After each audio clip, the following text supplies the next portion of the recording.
रहस्य भरे सफ़र पर आप सभी का स्वागत है। हेलो फ्रेंड्स, मेरा नाम अंकिता है।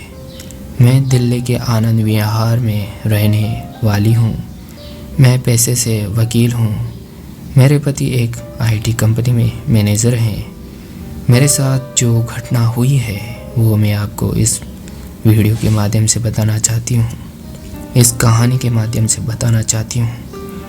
यह घटना तब की है जब मैं 26 साल की हुआ करती थी और 7 महीने से प्रेग्नेंट थी और अपने बेबी का ख्याल रखने के लिए छुट्टियों पर थी।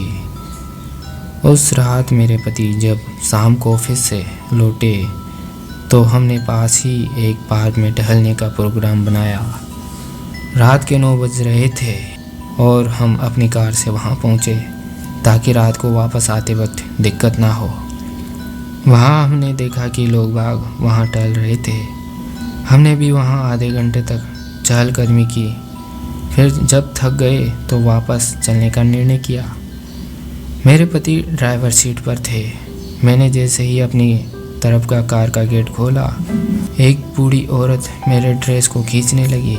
मैंने उसे नॉर्मल बात समझकर उसे बिना पैसे दिए कार में बैठ गई। हमारी कार 5 मिनट चली ही होगी और जब हमारी गाड़ी लाल बत्ती पर रुकी तो फिर वही बूढ़ी औरत सामने दिखाई दी। मैंने इस बात पर ज़्यादा ध्यान नहीं देते हुए घर पर पहुंच गई। अगली रात जब मेरे पति किसी बिजनेस वर्क के लिए शहर से बाहर गए हुए थे और मैं घर पर अकेली थी, रात को 2 बजे के करीब जब मेरी नींद खुली तो जिसे मैंने देखा वो देखकर मैं बुरी तरह से कांप गई। मुझे आंखों पर विश्वास नहीं हुआ। मैंने देखा कि वही बूढ़ी औरत मेरे पलंग के बगल में बैठी हुई थी और कह रही थी, मेरे करीब आओ। एक बार तो मैंने सोचा कि शायद मैं सपना देख रही हूँ, लेकिन जब मैंने अपनी आंखें बंद कर वापस खोली तब भी वही खड़ी थी। मेरे दिल की धड़कनें बढ़ने लगी और यह सोचकर कि वो बच्चे को नुकसान ना पहुँचाए, मैं घर के दरवाजे की तरफ बढ़ गई और बाहर निकलकर पड़ोसियों को दरवाज़ा खटखटाया। मैं बुरी तरह से डरी हुई थी, लेकिन मैंने पड़ोसियों को कुछ नहीं बताया ताकि वो कहीं मुझे पागल ना समझे। मैंने तुरंत अपने पति को फ़ोन किया और उसी वक्त गाड़ी से सुबह 5 बजे तक घर आ गए। मैंने उनको सारी घटना बताई।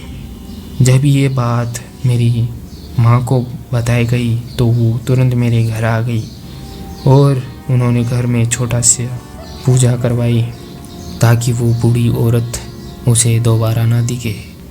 उस पूजा के बाद मैंने कभी उस बूढ़ी औरत को नहीं देखा। तो इस तरह फ्रेंड्स, मेरी माँ की सलाह से मैं और मेरा बच्चा सुरक्षित हैं।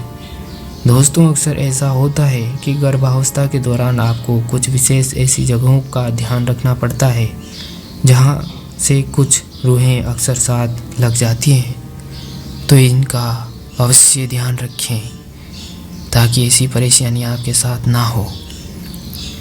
तो दोस्तों, आपको ये घटना और ये कहानी कैसी लगी? अच्छी लगी तो लाइक, शेयर, सब्सक्राइब ज़रूर करें और ऐसी ही कहानियाँ सुनने के लिए चैनल को सब्सक्राइब ज़रूर करें। मिलते हैं नेक्स्ट वीडियो में, तब तक के लिए डरते रहिए।